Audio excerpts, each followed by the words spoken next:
Assalamu alaikum. We are studying about the tissues, and previously we had learned about the plant tissues. So now today we will be concerned about the animal tissues.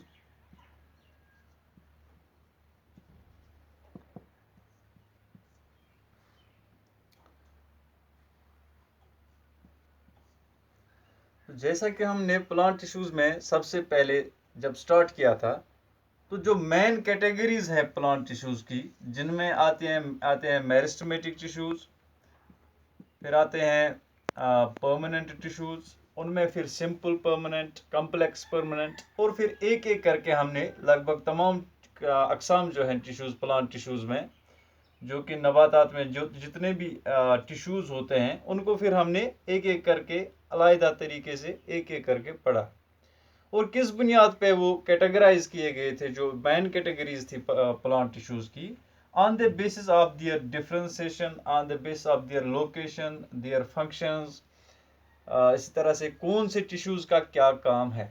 तो इसी तरह से अगर plant tissues पे हम नज़र दौड़ाएं, plant tissues में भी अलग अलग जो अकसाम है, तो मेन 4 कैटेगरीज है एनिमल टिश्यूज में। तो ये एक एक करके हम इंशाल्लाह आगे जाके एक एक करके इन सबको तफसील से पढ़ेंगे। लेकिन फिलहाल जो मेन कैटेगरीज है, जो मेन टाइप्स हैं एनिमल टिश्यूज में, वो एपिथेलियल टिश्यू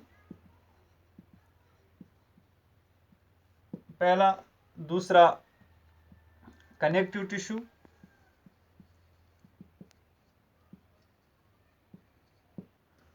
तीसरा जो है वो मस्क्यूलर टिश्यू,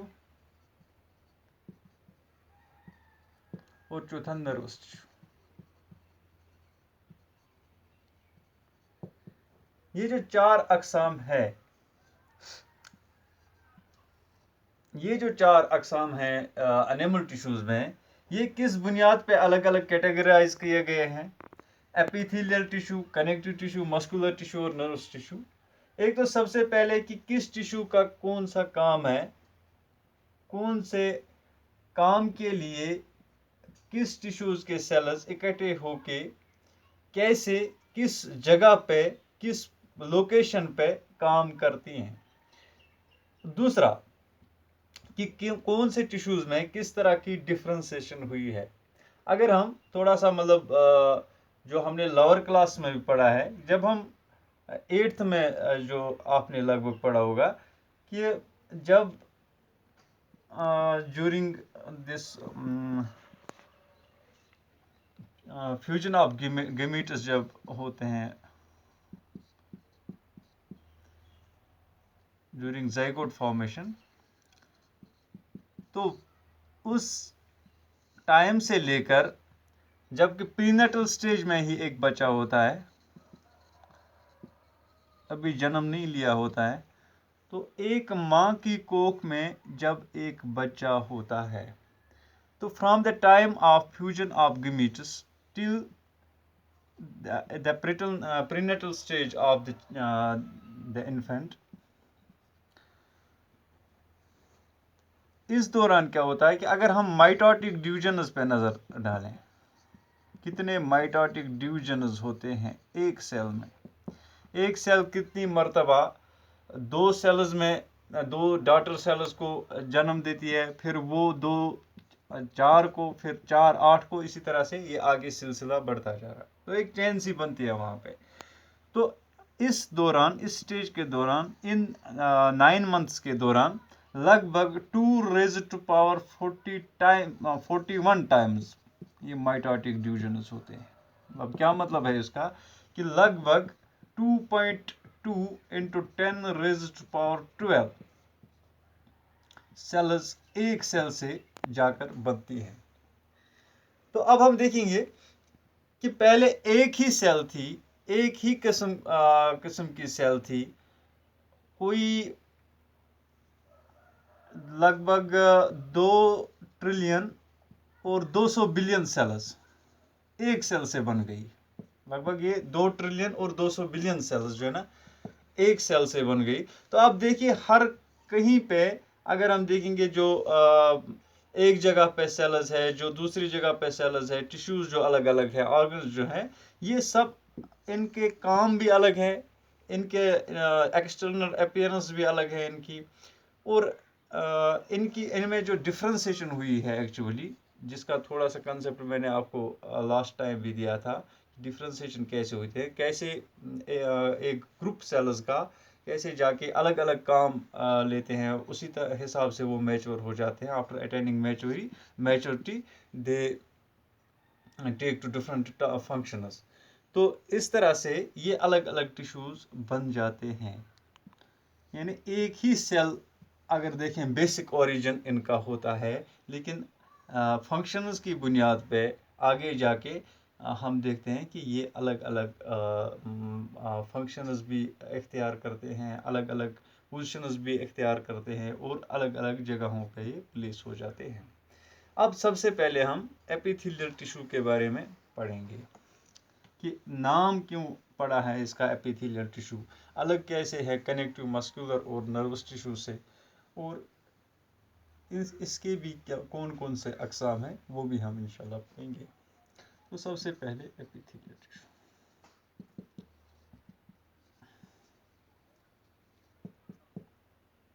जो अगर हम इसी वर्ड पे थोड़ा सा ध्यान दें, एपी मीन्स एक्चुअली आउटर और the exterior, we can say, जो सबसे बाहरी होता है।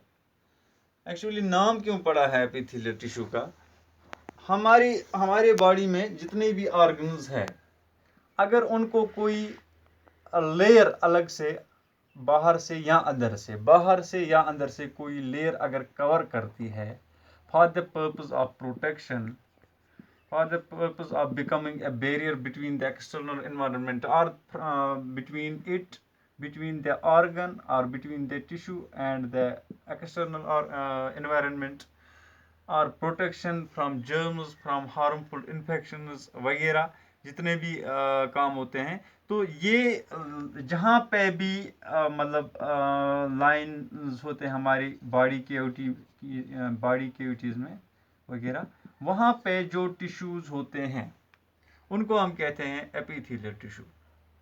जिसको हम, जैसे कि हमारी स्किन है, तो हमारी पूरे जिस्म को ढकने वाली एक बाहर से जो अल्लाह ने एक चादर बनाई है, तो जो कि हमारी स्किन जो होती है ये largest organ of our body भी है। तो ये स्किन जिस तरह से हमारी पूरी बॉडी को कवर करती है, तो ये स्किन, इसमें भी एपिथेलियल टिश्यू है। फिर अलग अलग लेयर्स हैं स्किन की। तो इसी तरह से जैसे कि स्किन हमारी बॉडी में है, इसी तरह अगर हम देखेंगे जितने भी ऑर्गन्स हमारी बॉडी में है, फॉर एग्जांपल अगर हम लें इंटेस्टाइन्स, अगर हम लें ब्लड वीनस या आर्टरीज या कैपिलरीज जो भी हैं, तो ये सब, इन सब चाहे वीनस हो, चाहे इंटेस्टाइन हो, चाहे हमारा ये स्टोमक हो, चाहे हमारे लंग्स के एल्वियोलाई हो वगैरह, जितने भी ऑर्गन्स हैं, तो इन सब ऑर्गन्स में जो एक लेयर बनती है बाहर से, a protecting layer, and that is made up of epithelial tissue. तो ये सबसे पहले इसकी लोकेशन है। तो लोकेशन के हिसाब से ही हमें फंक्शन भी पता चलती है कि क्या होनी चाहिए एपिथेलियल टिश्यू की फंक्शन। तो हम सिंपली कह सकते हैं कि दीज एपिथेलियल सेल्स और these epithelial tissue are the cells that cover surfaces, the cells that cover surfaces. तो हम सिंपली कह सकते हैं। तो अब जब हम इनके अलग अलग अकसाम पढ़ेंगे तो वहाँ पे भी थोड़ा हमें अंदाज़ा हो जाएगा कि किस काम के लिए, किस फंक्शन के लिए, किस पोजीशन पे ये एपिथेलियल टिश्यूज होते हैं। तो अगर हम मेन दो टाइप्स देखें इनके, एक होता है सिंपल एपिथेलियम,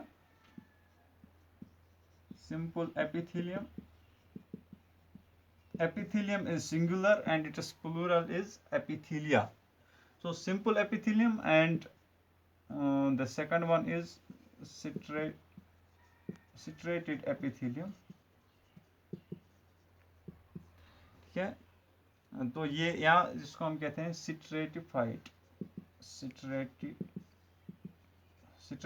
एपिथेलियम। ये सिर्फ नाम किस बुनियाद पे पड़ा है कि सिंपल एपिथेलियम में जो सेल्स एक टिश्यूज में होते हैं वो एक्चुअली एक ही लेयर में तमाम सेल्स जुड़ी हुई होती है, एक ही लेयर, यानी a single layer. It this simple epithelium consists of only a single layer of cells. तो फिर वो अलग अलग सेल्स होते हैं, कहीं पे एक शेप होती है सेल्स की, तो उस हिसाब से सिंपल एपिथेलियम में भी हमें अलग अलग जो है ना अकसाम मिलते हैं। तो सबसे पहला वाला जो है वो है स्क्वैम्स। तो अगर हम इसको पूरा जोड़ेंगे तो सिंपल स्क्वैमस एपिथेलियम, ये सिंपल स्क्वैमस एपिथेलियम। इसी तरह से दूसरा होता है सिंपल क्यूबॉइडल एपिथेलियम, और तीसरा होता है सिंपल कॉल्यूमनर एपिथेलियम, और इसमें एक चौथा होता है सिंपल सीलिएटेड एपिथेलियम। और भी अकसाम है जैसे कि ग्लैंडुलर है, लेकिन वो मतलब जो मेन इंपॉर्टेंट जो इसके टाइप्स हैं सिंपल एपिथेलियम के, वो यही चार है: squamous epithelium, cuboidal epithelium, columnar और सीलिएटेड। और जब हम स्ट्रेटिफाइड एपिथेलियम की बात करते हैं, स्ट्रेटिफाई का मतलब भी होता है, स्ट्रेटेड का मतलब भी होता है कि it consists of many layers. Means कि अगर एक लेयर ऊपर से है सेल्स की, एक टिश्यू जो बना है, तो इसके नीचे एक और layer of cells. So this gives a sort of complexity to this type of this epithelium. तो ये सेल्स बहुत सारे लेयर्स के बने हुए होते हैं, जबकि सिंपल एपिथेलियम में हमें एक ही लेयर मतलब देखने को मिलती है। और सिंपल जो मतलब एपिथेलियल टिश्यू है, एपिथेलियल सेल्स जो होती हैं, इनकी एक खास खासियत ये है कि इनके दो जो सरफेसेस होते हैं, जैसे हम यहाँ पे देख लें कि this one is upper surface and this one is the lower surface और द इंटरनल। तो जो ये एक्सटीरियर एंड होता है इनका, अब देखिए यहाँ पे ये सिंपल एपिथेलियम में तो एक ही सेल के दो साइड्स हैं। one is the apical, this one is called the apical surface, and this one is called the basal surface. तो यहाँ पे अगर हम देखें स्ट्रेटिफाइड में, तो एक सेल की ये अलग सेल की ये एपिकल सरफेस आएगी यहाँ पे, और बेसल सरफेस जो है ना वो अलग सेल की होगी, क्योंकि ये एक ही सेल के एक ही लेयर के बने हुए नहीं होते हैं stratified epithelium. This is the basal surface. तो अब अगर हम इन चार अकसाम पे, जो मेन जो चार अकसाम हैं, squamous epithelium, cuboidal epithelium, columnar epithelium, ये जो सीलेटेड एपिथेलियम वगैरह, एक और भी होता है जिसको हम कहते हैं सीडो स्ट्रेटिफाइड एपिथेलियम। तो अगर मैं यहाँ पे इसका एक तीसरा किस्म भी जोड़ूं, एक्चुअली ये सीडो स्ट्रेटिफाइड एपिथेलियम क्या होता है, ये सिंपल एपिथेलियम ही एक्चुअल में है, लेकिन अगर हम इसको ऑब्जर्व करते हैं अंडर माइक्रोस्कोप इस वाले टिश्यू को, तो ये जो इन सेल्स की जो शेप है, जो इन टिश्यूज की जो शेप है, जो एक्सटर्नल अपीयरेंस है, ये बिल्कुल हमें स्ट्रेटिफाइड की तरह दिखता है। तो दिखने में स्ट्रेटिफाइड एपिथेलियम की तरह है, लेकिन एक्चुअल में ये एक सिंगल लेयर होती है। तो मीन्स कि a single layer, this is a single layer of cells, लेकिन जब हम देखते हैं ये सिंगल लेयर ऑफ सेल्स है कहीं पे, तो जब हम देखते हैं तो ऐसे इनकी नुमाइश है कि हमें लगता है कि as if many layers of cells are there existing at a given place, but in actual they are a single layer of cells. तो अगर हम इन चारों पे अलग अलग देखें, तो ये शेप की बुनियाद पे, सिर्फ शेप की बुनियाद पे इन चारों के अलग अलग नाम पड़े हैं। तो सबसे पहले अगर हम स्क्वैमस एपिथेलियम की बात करें, सिंपल स्क्वैमस एपिथेलियम, स्क्वैमस का मतलब होता है फ्लैटनड, मीन्स कि जो बिल्कुल जैसे कोई चीज़ चपटी जैसे होती है, जैसे कोई चीज़ फ्लैट हो। फॉर एग्जांपल ऐसे कोई चीज़ हमारे पास है,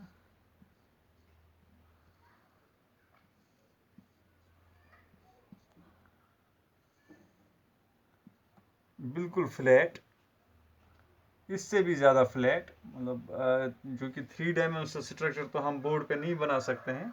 आप ऐसे मान लीजिए कि जैसे बिल्कुल फ्लैट कोई सेल है,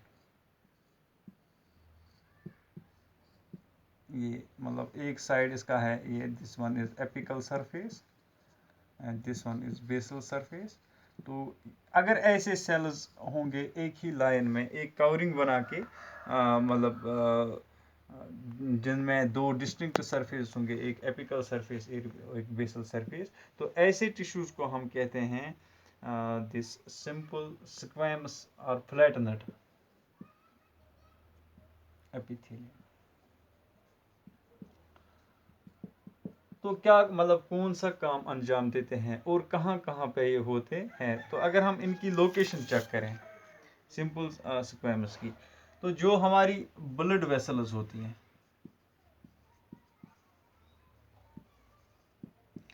और सबसे अहम बात जो मैं आपको बताना अभी तक मतलब भूल गया, कि एपिथेलियम टिश्यू की एक खास बात है जो एपिथेलिया को मतलब एपिथेलियल टिश्यू को दूसरे टिश्यू से अलग बनाता है, कि these are non vascular tissues. क्या मतलब? They do not conduct these blood और एनी सॉर्ट ऑफ फ्लूइड, मतलब कि ये डिपेंड होते हैं for nutrition on the other adjacent tissues. जैसे कनेक्टिव टिश्यू इनके बगल में होगा, इनके पास में होगा, इनके एडजेसेंट में जो कनेक्टिव टिश्यू है, तो वहाँ से ये ब्लड से अपनी न्यूट्रिशन जो है ना वो हासिल करते हैं, कि इनके थ्रू बिल्कुल ब्लड पास नहीं होता है, means they are non vascular in nature. लेकिन ब्लड सेल्स में ये जो internal side of this blood cells, जो अंदर अगर हम फॉर ये ब्लड वेसल एक लें, चाहे वीन हो, आर्टरी हो, कोई भी ब्लड वेसल हो, तो ये जो इंटरनल ये सरफेस होती है, इंटरनल सरफेस, तो यहाँ पे जो सेल्स हैं, a single layer of cells exist there, तो ये बिल्कुल फ्लैट सेल्स होती हैं वहाँ पे, चपटी अंदाज में ये सेल्स होते हैं। तो इन सेल ये टिश्यूज जो यहाँ पे ये एक लेयर जो बनती है सेल्स की, यानी जिसको हम टिश्यू कहते हैं, तो ये सिंपल स्क्वैमस एपिथेलियम का बना हुआ होता है, ये वाला पोर्शन इन ब्लड वेसल्स का। तो फ़ायदा क्या देते हैं? सबसे पहले अगर हम देखें कि दे एक्चुअली रिड्यूस फ्रिक्शन,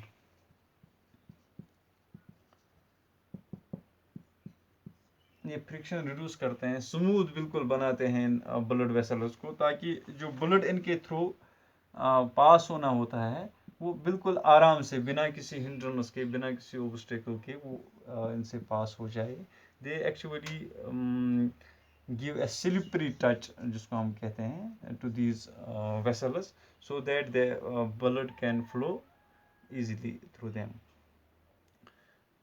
क्योंकि ये थिन और फ्लैट सेल्स होते हैं, तो बिल्कुल ब्लड इससे मतलब जो है ना इनके साइज पे भी कोई असर नहीं पड़ता है, कि अगर ये स्ट्रेटिफाइड एपिथेलियम इसके बजाय यहाँ पे होता, मतलब ये कोई ऐसा एपिथेलियम होता जो कि ग्रो कर सकता था, जो कि बहुत लेयर्स बनाता, तो नेचुरली जो है ना मतलब साइमल्टेनियसली ये वीन फिर या ये आर्टरी जो है ना फिर बाद में ब्लॉक भी हो सकती थी, ब्लॉक हो जाती फिर, या फिर हाइपरटेंशन का भी ये शिकार हो सकते थे इंसान या कोई भी जानवर।